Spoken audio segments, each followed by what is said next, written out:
here today to give my speech on pet peeves, but mostly I really want to get a message across today to young women and young girls of America. I know you've all had those scheduled events that we have for our husband's work. We've all been to picnics, Christmas parties, barbecues, drunken parties, and we all dread those types of things. I had a scheduled event at my husband's company this weekend. We were supposed to attend the horse races in Hot Springs, Arkansas with my husband's new boss and his wife. And I drove 10 hours for this trip. It's a round trip, 10 hours. And after I tell you this story, you will not believe I wasted my time. My husband and I met his boss and his wife at a parking lot. They were going to drive to the horse races together. I had spent the morning fixing my hair. I had a cute top on, nice fitting jeans, my sandals. You know, they had a heel. They were comfortable but cute. Put on the perfume my husband liked, and I thought I was ready for the day. Drove to meet his boss and his wife, and I could not have anticipated what I was about to see.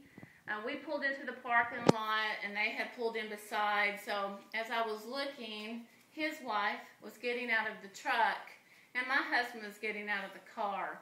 And as I looked to see, the only words that came out of my mouth were, "Oh my gosh."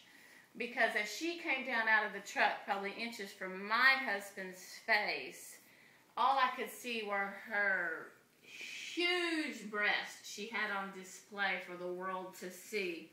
And as I walked around the car to shake her hand, I just couldn't believe what I was seeing.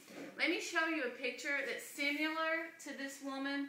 It's not her because I want to maintain her anonymity, but I also wanted you to get to see. This is about what I saw that day.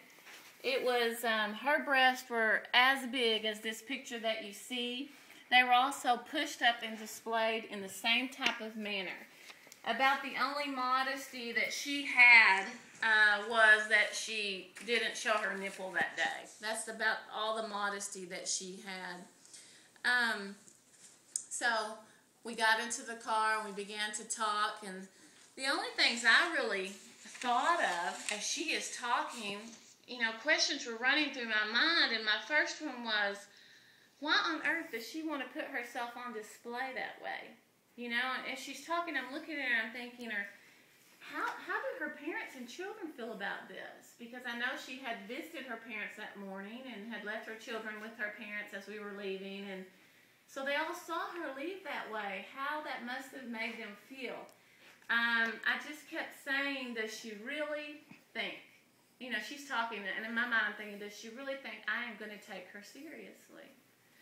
So as we began to talk to her more and more, she began to tell my husband and I about her surgical procedures that she had done. She actually told us that she has 15 collagen injections in her lips every 6 weeks. So she can have full lips. And trust me, she did not have to tell me that she had had something done to her lips, because it was obvious that she had. They were huge.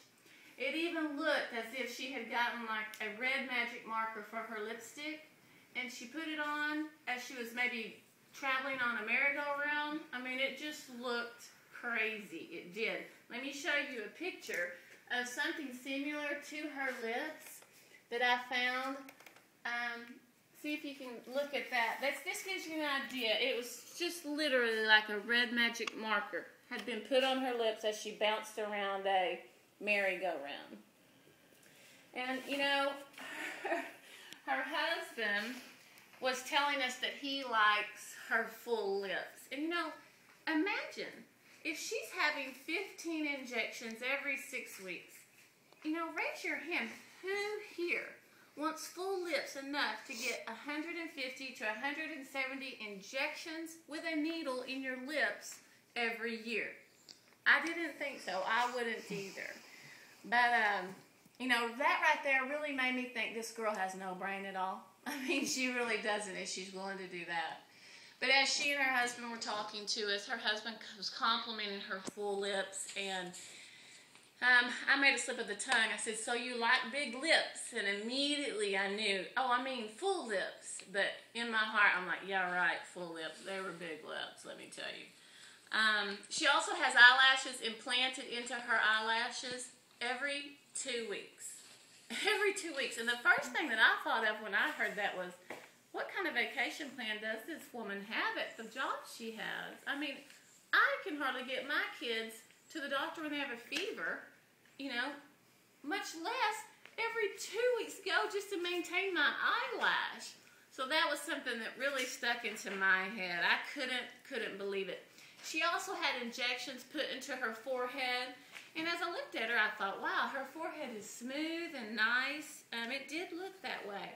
Maybe she couldn't move it, but she did look good in her paralysis, because that's what it does. It paralyzes you.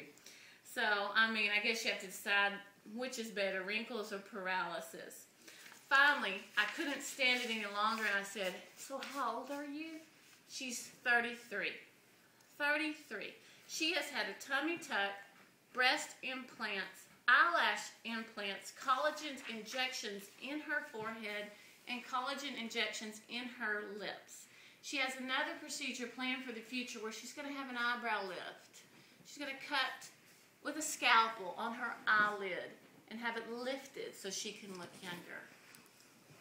I have teased and I have made jokes about this woman.